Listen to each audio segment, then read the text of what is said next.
Warpugs, every so often there is a. I've said this multiple times by multiple videos, but this one really holds a special place in my heart because of the franchise it's associated with. Now, when I was, I think I was 14, I got a like I got a job where I was delivering flyers, and it wasn't really a job that paid me under the table, but it was for a computer company, and all I had to do was walk around. I got a nickel a flyer, and I wanted a computer, so I walked around all summer long delivering flyers to mailboxes. I went with my friend Jason and my friend Kevin, who was old enough to drive, and we just delivered flyers. We went to neighborhood after neighborhood after neighborhood after neighborhood. I got a nickel a flyer, and I walked all summer just to get myself a computer because I wanted one. And by the end of the summer, about halfway through, my mother came up to me and said, she saw that I was like really, like I was going out and I was doing things every single day. My dad was really happy because my dad had, I get a lot of my work ethic from my dad. And so he was happy with what he was seeing. He was happy. Like, I was going out, I wanted something, I was going out and I was going to go get it. And every day for the summer, I walked around and I delivered this computer company's flyer. And back in the day, there was actual computer companies that would build you a PC. Like, I can't remember when they went away, but this was like 1995, 96, something like that. But I would go out every day that summer, and I would walk for nearly 6 hours. Every day. And so, at the end of the summer, near the middle of the summer, my mother was like, hey, whatever you make, we'll match it. Me and your dad will match it. And I got to the end of the summer, and I went in there with a budget, and I built my first PC, picked it up, brought it home, plugged it in, everything like that. It was the first PC I ever owned, and I worked my ass off to get it. And just all summer, my entire summer was spent trying to get this PC. And I got 2 games. The first game was Birth of the Federation, and the second game was Warcraft. Because Warcraft 2, that's what everybody was playing back then. And soon enough, I got StarCraft, but then my internet connection was kind of crappy. Like, we had 56K. Back in the day, you could play on a 56K modem. Even the thought of that today is crazy. But one of the games I bought for myself was Homeworld, the original Homeworld. And so this game series has a special place for me. Because I remember Homeworld so well. Just the mothership and some of the missions. And if you put some of the missions in front of me, once I relearned how to do the key commands and stuff like that, I would enjoy playing the missions. But I loved that game. And they never really made anything like it. They never really made anything like it as far as I was concerned. As far as I believed it. Where every resource mattered. Where you had to collect all those resources. Because losing a Corvette due to a stupid reason would cause you to suffer way down the line. But that's neither here nor there, and enough of nostalgia from the old man. This is the Homeworld Deserts of Karak review from Mandalore Gaming. Now, this was requested way back in the day by Jenna. I have no idea how to say your name, bro. I'm sorry. But I've been wanting to see this. Every single time I looked at it, I got that nostalgia feeling. And now I just kind of want to check it out finally. It's been over 9 months since this was requested. And every single time I saw it, I was like, okay, we're going to check this out. 300 requests, guys. I am sorry. I am finally getting to this one. Let's go.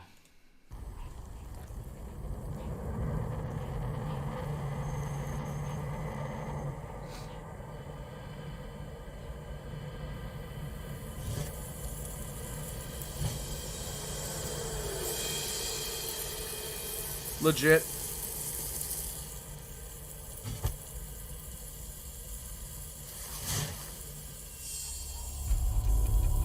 Oh, the Mechanicas!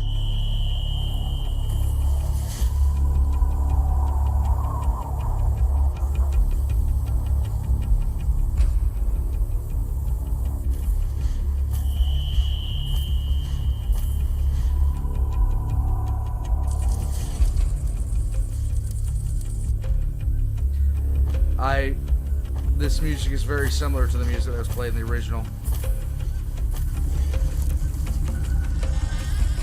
I love this soundtrack.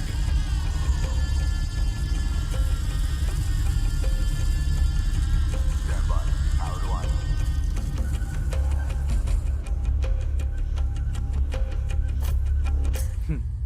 It's nearly Christmas, a perfect time for a game filled with sand. Deserts Yes. of Karak is a Homeworld spin-off game. I hate sand. It gets everywhere. A prequel taking place before the space journey. Oh. This sounds like a strange move for a series whose gameplay is mainly known for its 3D space combat. Now our feet are firmly planted into the ground. The first game's story was something that could be translated into another setting with broad strokes, and this is kind of that. While you do get more out of it from having played the original game, it's not necessary.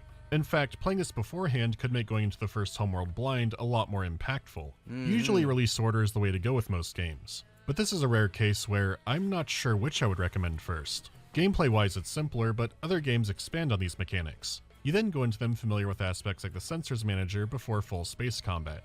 Also, since it's chronologically the beginning of the story, it doesn't rely on you knowing any greater context. True. At least in theory. If you have played the original, you'll understand a lot more of why the story is happening. But if you are a manual lore beard, you'll notice there have been some adjustments here and there to make it happen. So for the time being, I'll assume you haven't played other Homeworld games or seen my previous videos. I'll compare some mechanics Oh my god, I need to get this again. here and there, but I'll save the nitty-gritty for the spoiler section. Without context, it would mainly be nonsense anyways. Kingdom Hearts 2 has screwed us again. The story begins on the wasteland planet of Kharak. There are a few habitable zones across the world, and these shrink every year as the desert expands. One of the satellites from a northern faction detects a strange object deep in the harshest desert. It's emitting an absurd amount of energy, so an expedition is sent to investigate it. This ended up being a bit of a rush job, and everyone was assumed to have died horribly. So after some years of better planning, a second expedition is about to begin. There are many clans or Kith in the Northern Coalition, but this expedition is mainly led by Kith Sajet. Most notable is Chief Science Officer Rachel Sajet, whose brother Jacob died in the first trip. The anomaly could be the key to saving the planet, but there's no telling until you get there. Right. The distance is so vast and the journey so obviously dangerous that a massive vehicle was designed for this trip. Which is saying something since the land crawlers can be pretty damn big already. But for this they have created a heavily modified, mortal engine-sized land carrier, the Capisi. This will carry the smaller craft through harsher climates and has facilities to build or research even more. So after a brief driver's ed lesson, it's off to the desert to possibly save the world. Yes. However, not every clan is on board for this plan, especially the exiled Kith Galcian. These ghosts of the desert have somehow survived in its harshest regions and are furious at the intrusion. This isn't only a territorial issue, as the Galcian are religious zealots. Yay. They once fought and lost a religious war against Kith Sadim. Sadim is part of the Northern Coalition, which already adds more tension, but the Alliance as a whole has been pissing off the Galcian with their heresy.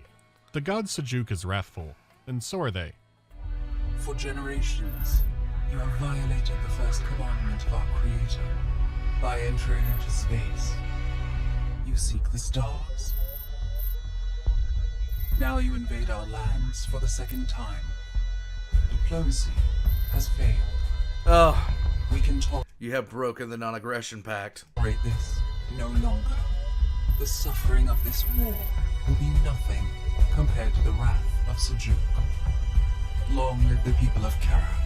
It'll be fine, desert invasions always go well. Yeah. And I think that about covers it for now. So let's talk about the graphics and It's some very other pretty. strangeness.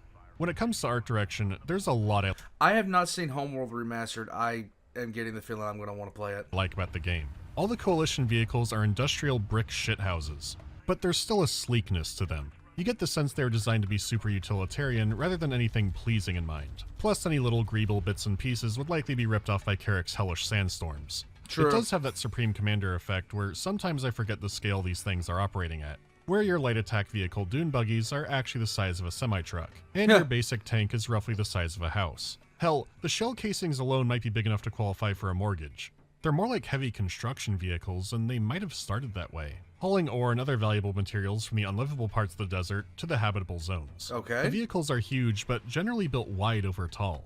They're all about maximum stability, being wide enough not to be threatened by bumps in the road, but not tall enough that a huge sandstorm can knock them down. Even as new vehicles roll off the line in all kinds of different forms, they maintain this clean industrial look to them. They only start to break the mold a little bit later as they include Galcian technology into their arsenal. Unlike the Coalition, the Galcian have been in the deep desert for generations. They've been scavenging some secrets out there too, as they're massively advanced. They don't need gigantic wheels or overlong tracks since they Kriegers! All my Deathcore people, get in line. It's time to get on the train. Let's go. We'll wait for this to pass, guys. God, this takes me so back to my childhood, it's not even funny. This takes me so back to my childhood, it's just not even funny. Like, before I knew about anything, before I could even drive. Ugh. mastered anti-gravity. So in contrast, their craft is generally smaller but highly advanced, efficient, and nimble, which is exactly what you want when hit and run is at the center of your doctrine. While the Coalition units can physically look to be struggling moving through the sand, the Galcian have ascended beyond giving any shit about it. They move through the desert perfectly smoothly. Not only do the designs complement and contrast the factions fantastically, but just the way they move reinforces who's an outsider. Now, because of the scale of the vehicles and the landscape itself, it's not treated like conventional ground warfare. Okay. They're already operating out of a carrier, and the larger vehicles are referred to as cruisers. Karak's Dune Sea really is its ocean, and besides being a way to add that extra lore and character into the game, it also ties it into the rest of the franchise, and the Sensors Manager feels right at home here. I mean, Homeworld has always had some top-tier vehicle designs, and this doesn't break that gold standard. Oh, that is so cool. They did great not only making all these vehicle designs, but properly integrating them into the world too. The physics of how they move around, the tracks left in the sand, the way the weapons can kick up soil and the particle effects of explosions. For a non-AAA RTS game, it can look pretty great at times. The biggest issues are technical ones. There are visual bugs that can happen often enough that it's worth a mention, and the frame rate can absolutely dive at points, and this has happened to me on a few PCs over many years now, so it's probably an engine issue. The anti-aliasing is also bad enough to be very noticeable, and the shadows can be blocky and flickering, especially in close-up cutscenes. You can't override or tweak these either, so you're stuck with it. It's especially disappointing when you compare the settings here with the Homeworld remaster, which, to be fair, it's a whole other engine, a completely different deal. However, in the remaster, you have all kinds of options for rebinding keys, like most PC games. Right. Especially a strategy one. So it is downright bizarre you can't rebind any keys in Deserts of Karak. I've played some other RTS games that are way older that did this, so seeing this in a relatively recent one was a surprise. Though at this rate, if the game isn't actively trying to brick my PC, I think I can tolerate it. As for the cutscenes, they expanded to that painting look the remasters had. They're more colorful, and the scenes can be physically with the characters more than they have been before, which isn't a whole ton, but they use a live-action conversion effect which can look awkward at points, but it still feels faithful. Honestly, that sentence alone sums up the whole game. Even with its drawbacks and shakier moments, it still plays and feels like a Homeworld title. This is especially noticeable in the audio. The Professionals Under Stress voice acting is back in full force, with some additional variations here and there. Units can be more detailed in calling out specifically what they're guarding or attacking. Beyond that, each unit has a lot of background audio chatter that'll play throughout the game, just like you'd expect. Showing no hostile contacts at this time. Please confirm. Real good copies. That's the resource gathering animation from the original. Running assist check on assembly array again, just to be sure. Operators, please confirm negative contacts in your area. Just finishing a sweep. Oh god, this is so... It looks so good. Hostile strike craft down. Counter! Adjusting fire. Ready. Full speed. Target. Readjust. Rain fire on them. Sightline clear. Returning fire.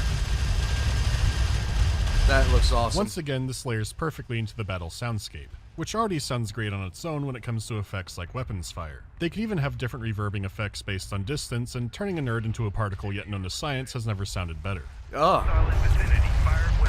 Roger that. Adjusting fire. The music also deserves special attention because, besides its variety, And hope... Okay, there is letting it a go. ton of it. And sure, a lot of the tracks are very brief or parts that mix into other music dynamically, but there's also a good amount of music from previous games. Sometimes a little motif or flourish will creep its way in and can be easy to miss. Then there are times where a track can come in at full swing, which already sounds appropriate to the moment, but if you've played the previous games, the presence of these tracks can evoke a lot more in you. These are almost exclusively used when you're learning more about the greater story. The rest of the game is being carried by the new music, which is still being led by the original game's composer, Paul Ruskay. Okay. It's a combination of strings and traditional Indian instruments and vocals, and by far has the highest production value on display in the series. Except for yes, the remaster didn't get them back for some reason. The new music still has excellent variety and can be as bombastic or as tragic as ever. The easiest way I can put it is, the Mizmars have been unleashed. Fire. Enemy armor disabled. Support crews are under attack. Immediate fire support on that position. Hostiles designated. my God. Strikers assigned. Reposition. Enemy armor disabled. Ready. Armor vehicle taking effective fire. This is giving me such nostalgia, you have no idea. Fast attack pattern. Full speed. Hostile. Position. Armored vehicle lost. Okay. Bring us around. Repair protocol active. Hostile strike craft down. Receiving. Dude. They did so much work with so little when it came to Homeworld. Like the original, of course. Armor sensors post is under fire. Go for range. Control group 4 designated. Alert. Rachel is in contact. EMP. Fire. Okay. Hostile armor eliminated. It can become this strange blend of traditional instruments and synth and strings. It all comes together fantastically, and this game has some of my favorite music in the series now. There are some occasional pops or crackles in the audio, but they're fairly rare. As for what was intended, I really only have good things to say. When it comes to mechanics, there's a lot more to get into. Okay. Outside of the tutorial, the game has 13 missions and 3 different difficulties. Classic for sure gives a decent challenge, and there have been times where I had to restart a mission a few times. For the most part, it's not overly brutal, and there's no dynamic difficulty like some other Homeworlds had. Getting through it will mean needing to learn at least a few hotkeys and the in and outs of the game's tactics. Your fleet of vehicles will persist throughout the campaign, but from the main menu you can always load up a default fleet, which won't be ideal, but does save you from having to go back farther. True. As for the fleet itself, the carrier is both your headquarters and your most powerful unit, but you can't use its full potential all at once. See, the carrier is a resource drop-off point, it builds new units, it researches new stuff, your standard RTS affair. However, True. the carrier also has a power shunting system. You have a set energy supply that you can redirect to various onboard modules. You can increase the range of sensors and weapons, buff up the armor, activate repair beams, or use a combination, though the more power you have in a system, the more effective it'll be. There's also temperature to worry about, and unfortunately, Karak is burning. If you overheat a module, you'll get the effect, but the carrier will take damage over time and eventually explode. You lose the carrier, you lose the game. I still remember the first time I lost the mothership in Homeworld. And you're sitting there, you're like desperately trying to hold on to it, and you just watch it crack, and you're just sitting there just looking at the screen like, oh my god, I have fucked up. Same goes for I think the reason I love I love Frostpunk so much is because of this. Rachel. As the campaign goes on, you'll get set improvements to your power and your cooling, but more treasures can be found by digging through the trash. The deep deserts of Karak have mysterious shipwrecks among them. It's clear that salvaging and studying them are how the Galcian have become so advanced, since they weren't pulling MIT degrees out of sandcastles. The Galcian revere and carefully study these relics. We don't have time for that shit. No. There it goes. The Northern Coalition uses the gentle, archaeological touch of the Kool-Aid Man. The wrecks are violently exploded through a process called shipbreaking, scattering precious resources all over the ground and presumably sending some mummified corpses into deep space. Homeworld games previously only had one resource, and Deserts of Kharak has 2. The orange construction units, or CUs, which are your basic building block. Okay. The other are the blue resource units, or RUs, which have been in all the other games. In those, this is your one and only basic material for creating spacecraft. But here it's in a new context as rare and exotic elements. These ancient wrecks have many secrets to unlock, and saving that, their armor plating is much better than yours. This means your more powerful units and technology are going to require some. Your basic salvagers can pick them up all the same, it's just a matter of finding them. You can sometimes find them across the land without needing to ship break, but sometimes these wrecks will reveal an artifact. Not only can these buff up your carrier with additional power and stat bonuses, but they can improve just about anything in the entire arsenal. Which ones drop and whether or not they drop does depend on some RNG. You won't Okay. get them all in a single campaign run, but they do persist just like your fleet does. Okay. The effects these have can be substantial enough to make you completely change up your tactics. Your basic tanks could cost less and be more survivable, or your aircraft can be faster and hit harder. Artifacts are a fun, neat little bit of variation that can mix up your playthroughs. As for the moment-to-moment fighting, they did try to make up for the lack of 3D space combat. Since the action is taking place on a 2D plane, they chose to make the terrain itself a big factor. Whether or not a unit okay. can attack depends greatly on a clear line of sight. A unit being able to attack in an arc, even if it's a temporary ability, can be huge. If you do take the high ground, you not only have a clear line of sight, but you also get bonuses to damage and accuracy. It's kind of like the ground control series, but not quite that interesting or insane. Yeah, no more burgers for the Terrans. Not yet. Anyways, No more burgers for the Terrans. elevation being a factor does make the combat a lot more engaging. The endless dunes are also endless opportunities for ideal positioning. But advancing forward will inevitably put your troops into the low ground as well. The slow climb up a hill can make your units an easy mark for enemy artillery or aircraft or other surprises. There's also the fact that you could get a good high ground position on an enemy strike force, and then they flank you from an even taller hill. It's not as special as That's always a bad sign. This, oh god, guys, you have no idea how. I am just utterly crippled right now by nostalgia. All I can think about is that game. zone you enter into, you need to be thinking relative. Oh, sorry. I was thinking relative. I was thinking relative again. Yeah, I was thinking relative. Okay. Yeah, I keep thinking relative. Smart positioning rewards you with victories in battle and seeing your vehicles do mad hops over the hills. Speaking of them, compared to Homeworld proper, they are a simplified roster. There's some rock, paper, scissors with the core vehicles, and also some outlier units and factors to take into account. Because ultimately, nothing can parry the carrier launching a cruise missile. Ooh. Light attack vehicles are the fast movers that can kill and harass enemy salvagers and just get some damage on the board. The armored assault vehicle tanks can absolutely rip the LAVs to shreds. In turn, the tanks are weak to the long-range railguns. Then, the LAVs are fast and agile enough that they could get under the slow tracking of the railguns and beat them to death up close. You throw in your various air units, you have anti-air options, and then your variety of cruisers meant to obliterate anything smaller.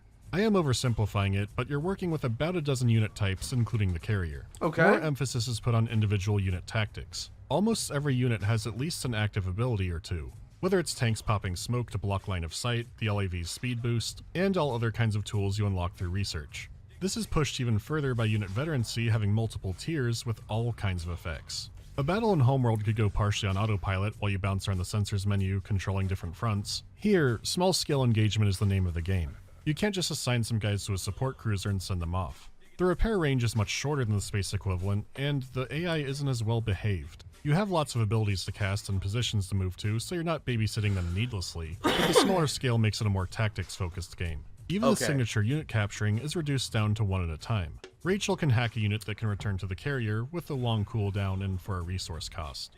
This can be annoying when I'm trying to collect all the honor guards, but that's the price you pay. While I don't mind the scaling down, besides the rebindable keys, it's missing a lot of quality of life features that Homeworld had. Like, just being able to see my fleet composition easily at a glance. Oh my god, I love that.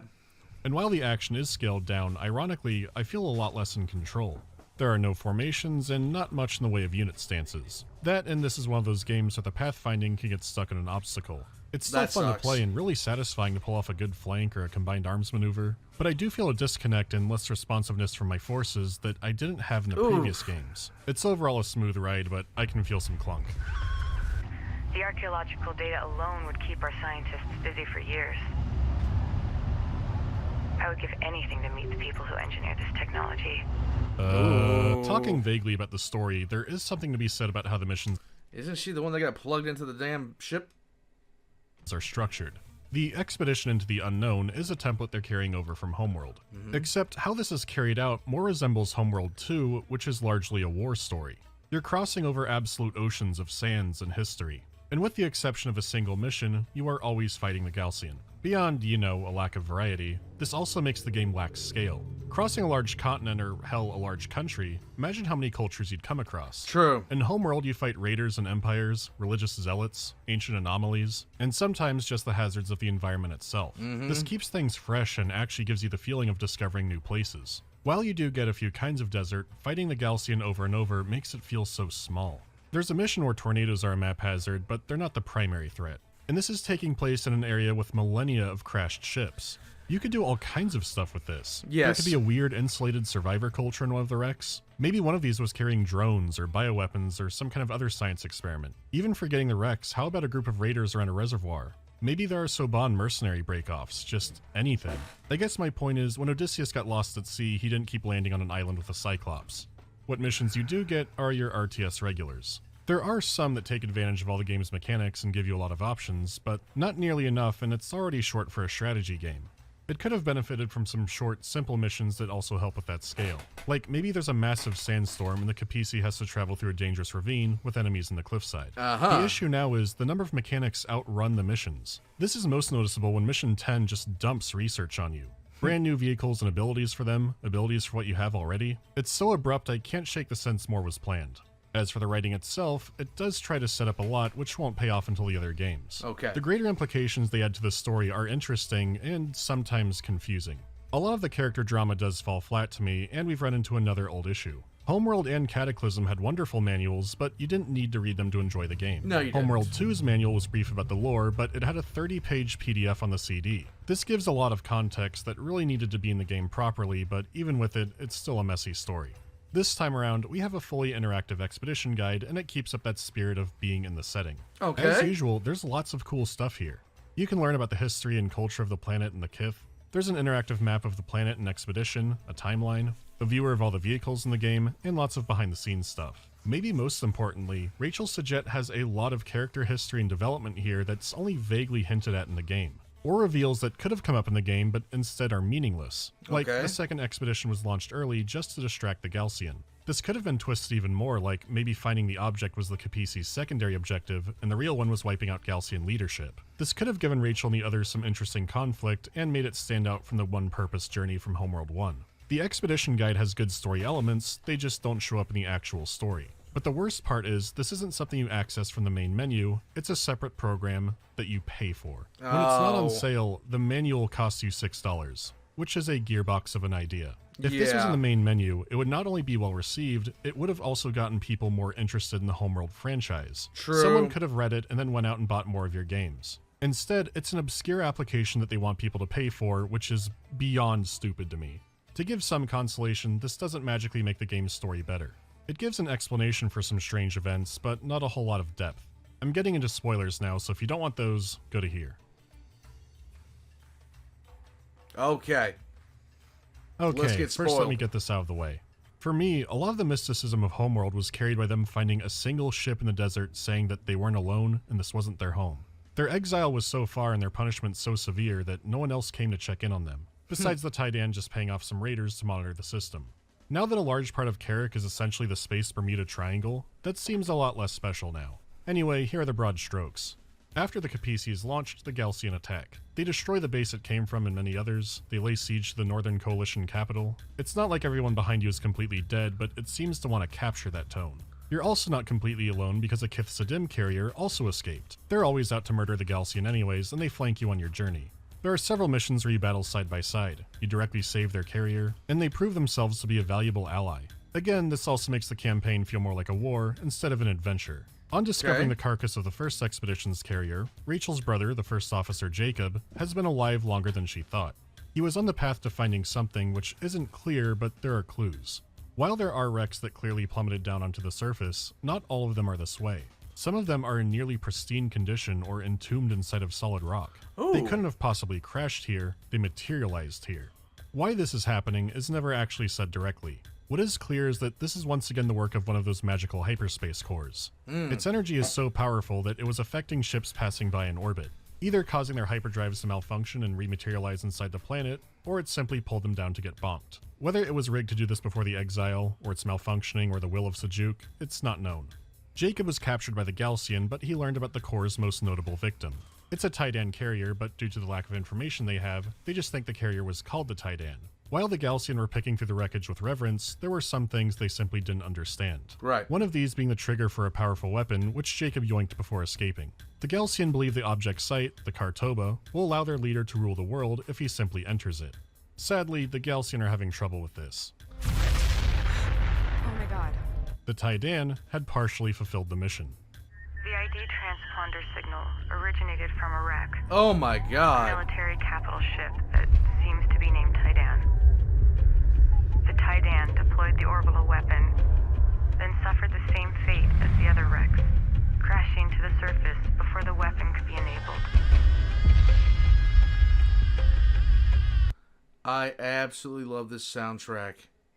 I don't care what anybody says. I will defend this soundtrack to the death because for the setting and for the way the game looked initially and for the style of combat that it employed, it was completely fitting. Escaping the Gaussian base, Jacob crossed the wastelands and located the Titan. Coupled with the transponder hidden aboard this ship, he used the trigger to arm the weapon. But without adequate food, water, or protection, he died here. Alone. Sadness. This reveal makes the Titan bigger bastards than they already were. On a galactic level, the satellite is a pretty small weapon, but when they deployed it earlier in Karak history, it was likely a way to sneakily exterminate the people.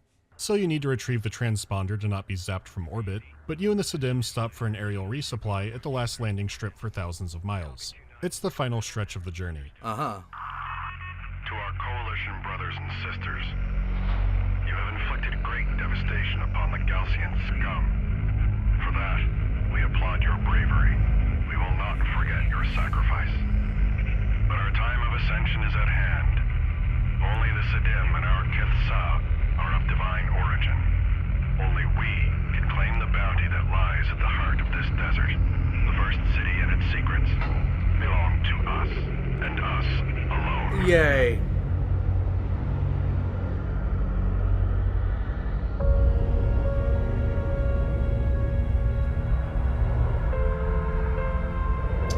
Don't you just love betrayal?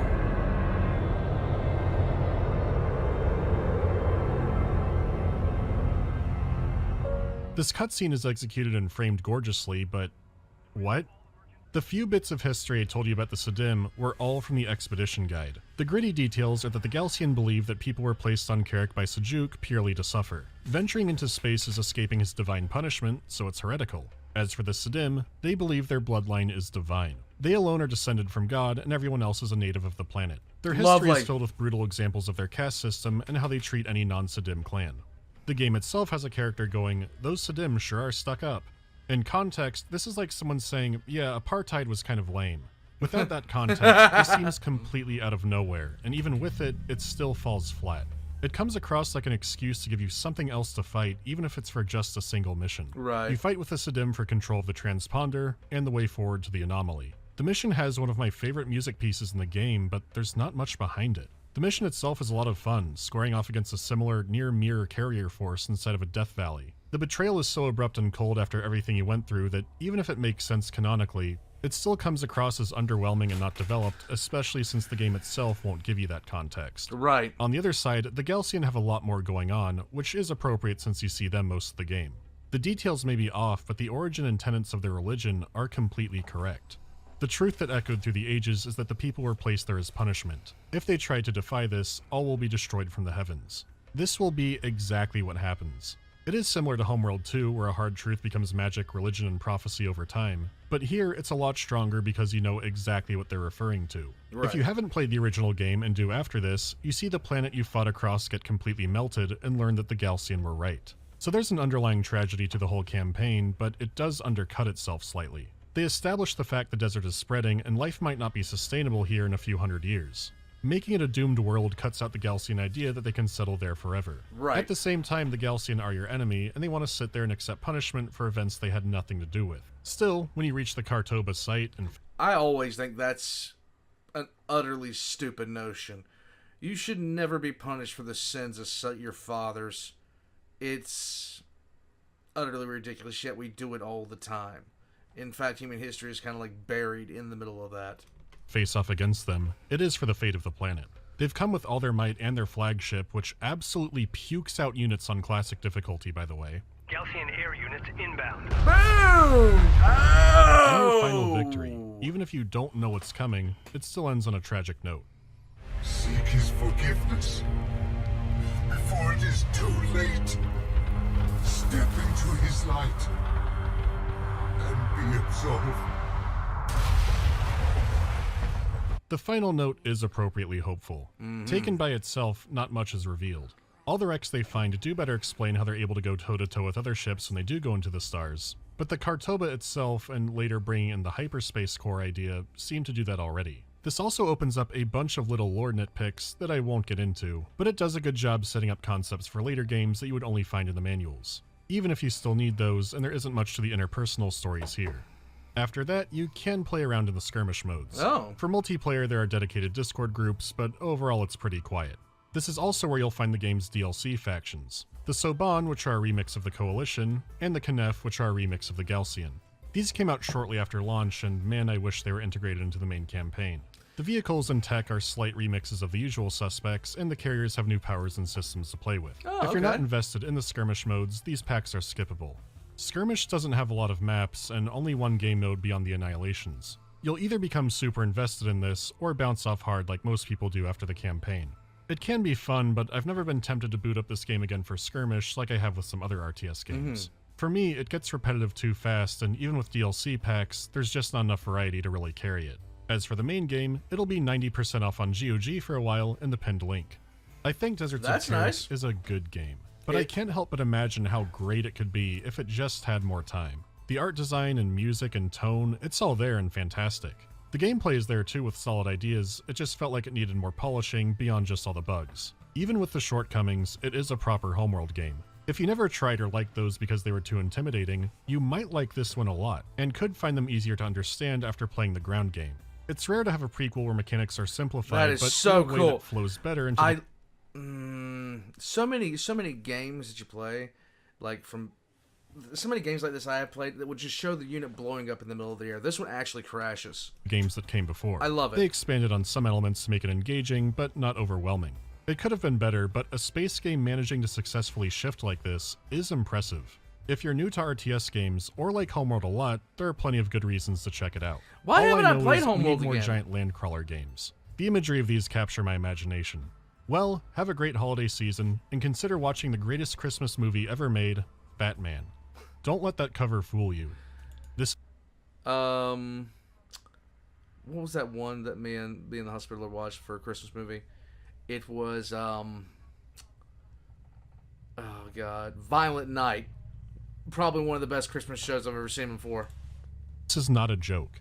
This movie is high art. What kind of toys are we making, sir? Not toys, miss. Control panels for America's Eagle of the Sky. Our FJ-63 fighter jets. Eh? That's very special. Hold on. Time.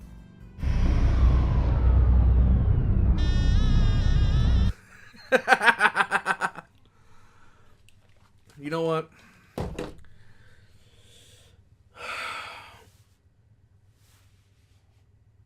I need to play it. I need to download Homeworld Remastered. I need to start playing that game again because this is too nostalgia. It's too much nostalgia for this. Oh my god, I love this. Like, I just remember playing that game, just sitting there at 2 o'clock in the morning when I should have been in bed with those sounds in my ear, trying to build the best fleet I could possibly build with the resources I had at hand. And it was so difficult at times. And if you made the wrong decisions at some points, you were just suffering later for it. Guys, I'm getting Homeworld Remastered now. I've got to actually look that up and see how much it's gonna run me. But I need nostalgia right now. I think that would make me very, very happy. Let me see. I'm just looking right now to see how much it is. And guys, primarily, now I know this is for the Deserts of Karak, but at the same time, I am a ungodly massive Homeworld fan. Like that. Like, I love that game, and I'd like you guys to try it out too. Just so I'm looking up how much it is on Steam right now. I'll let you guys know in a second, as soon as my system stops being a pain. But guys, you owe it to yourself to play this game. It is a classic. It is legitimately one of the best games I've ever played, just in tone, and it held up very well.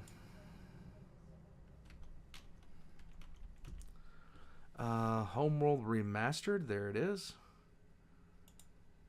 Oh my god. I gotta take a look at this. Hold on. Rated everyone 10 and up. Okay, hold on. I'm actually gonna bring up a trailer for this just to show you guys. It's beautiful. Oh.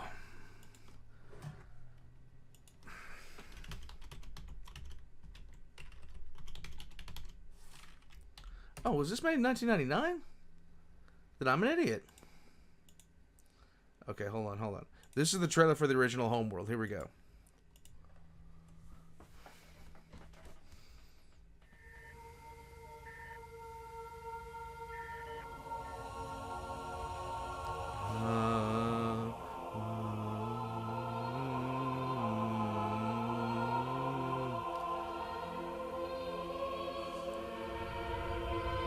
This was considered great back in the day. This is actually the graphics. It's a little bit like less so now.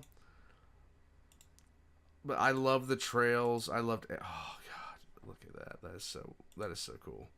Okay, I'm done. I'm done nostalgia baiting myself. Guys, I'm going to head out from here. The special thank you to Mandalore Gaming for this one, because I got to tell you, this is a game that has brought me back so far mentally. It's not even funny. I'm going to head out from here. I'm going to it's going to be hard pressing on me not to download this game. Honestly. I will catch you guys next time. I need this now. I need this like nobody's business.